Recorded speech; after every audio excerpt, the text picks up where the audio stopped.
Tenemos a nuestro colaborador Alberto Chan, analista financiero. Muy buenas tardes de nuevo, Alberto. Muy buenas tardes. Esto ha sido, antes de que pueda agrandarse la pelota, cortamos por lo sano, intervenimos.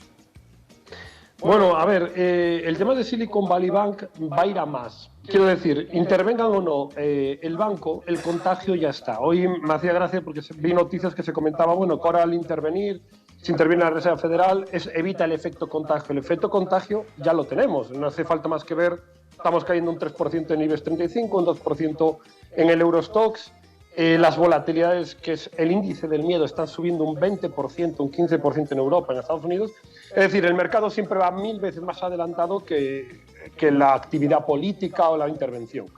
El problema de Silicon Valley Bank, para que todo el mundo lo entienda, lo voy a explicar en prácticamente un minuto, sí. Porque no es en sí que quiebre el banco, es que hay muchos bancos que ahora aún no sabemos que están en la misma situación que Silicon Valley. Silicon Valley, para que nos demos cuenta, es un banco que por tamaño es equivalente al Banco Santander en España. Es decir, no estamos hablando de un banco, un chiringuito, estamos hablando de un banco grande.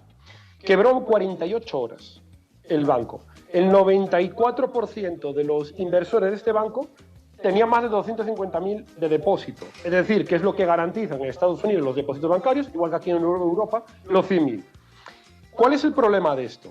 El problema de esto es que la mayor parte de los clientes que tenía Silicon Valley Bank eran empresas, efectivamente, como decíais, tecnológicas, depositantes de dinero, que habían hecho ahí el depósito, y el banco había cogido ese dinero para invertirlo en bonos del Estado, bonos americanos que están pues dando rentabilidades cercanas al 4%, 4 y pico, 4% a 2 a 10 años. El problema no es este en sí, el problema viene que como se subió muy rápido los últimos meses los tipos de interés, el precio del bono que cotiza como una acción, aunque sea renta fija, una cosa es la rentabilidad y otra el precio del bono se desplomó y estamos cotizando en mínimos de 10 años los bonos. ¿Qué ocurre con esto?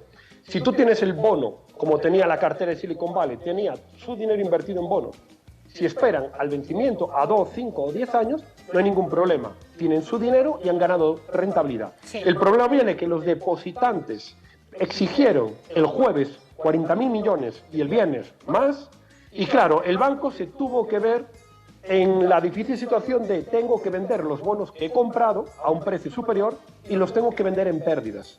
¿Cuál es el problema de esto? Si venden pérdidas bonos del 10%, quiere decir que por cada 100 millones que habían cogido tenía 90 para devolver. Claro, entonces ha desaparecido dinero. Claro, efectivamente, es que eso es hacer un agujero importante en la entidad. Es que qué sensible, ¿no? Es el que tiene el depósito en una entidad bancaria. Cualquier noticia, cualquier filtración, cualquier movimiento que pueda hacer, aunque no sea grave, se puede convertir en gravísimo, incluso llegar a una intervención en apenas 48 horas. El tema es que era, nos hemos claro, quedado, si llegan a hacer, Alberto, nos hemos quedado aquí esta jugada No, con el dinero que no fuera de depositantes, sino imagínate, Claro. que fueran fondos que el cliente no le puedes devolver el dinero en 2 o 3 años. Ahí no habría problema, porque tú tienes el dinero a devolver. El tema del depósito, claro, una persona puede exigir su dinero cuando quiera. Y aquí fue el problema de esto. Que digo que nos hemos quedado así todos sorprendidos cuando has dicho que el tamaño de la entidad de Silicon Valley, claro, nos pilla un tanto lejana por las Californias, pero podría ser un tamaño equivalente al Banco Santander en nuestro país. Bueno, Sí, totalmente. Es decir, no estamos hablando de un banco pequeño. En absoluto, David. También puede haberse debido, quería preguntarle a nuestro compañero, si ellos controlaban bien esos plazos de vencimiento de los bonos. La bolsa de inversión de bonos del Estado hay que controlarla muy bien para que no te pase eso y acabes con el culo al aire como les ha ocurrido. El problema aquí, en efecto, pero los bonos hay que tener en cuenta que siempre pues, tienen unos vencimientos normales a 2, 5 y 10 años. ¿Vale? Los más habituales son el de 2 y el de 10 años.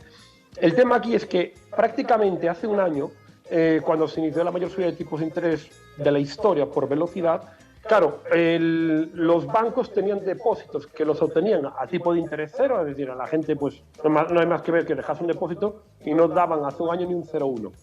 Entonces, claro, los bancos lo que cogían ese dinero lo colocaban en un bono al 1 porque tenían cierto margen de maniobra.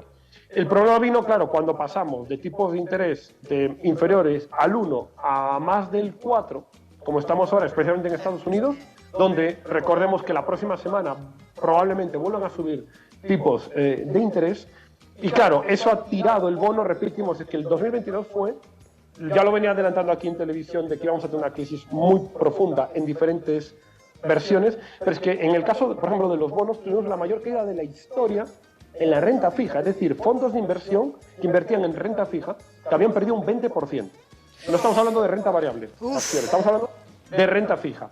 Luego hay otros fondos, por ejemplo, el fondo que asesoro, de AIA International Investment, pues son fondos que, para que nos hagamos una idea de la diversidad, que en 2 días lleva un 20% de subida. Es decir, que hay formas de ganar dinero ante todo esto, pero lógicamente el inversor siempre tiene que dejarse aconsejar por personas profesionales, porque la complejidad en la que estamos ahora pues nos lleva prácticamente al 2008, cuando quebró Lehman Brothers, que no sé si era el banco que estabais comentando antes, que había quebrado uno muy grande. No, el Washington Mutual, que colapsó en 2008. Posterior. Sí. Fue Alberto, que llevó un efecto contagio. Claro, antes de despedirte, no sé si decirte, ¿nos puedes decir algo esperanzador? ¿Tranquilizarnos de alguna manera? Bueno, venimos comentando que los bancos centrales van a seguir subiendo los tipos prácticamente hasta junio. Es decir, ellos tienen que seguir, esto como digo yo, son cadáveres financieros. El síntoma previo de que estamos cerca del final de los tipos de interés es que quiebren bancos.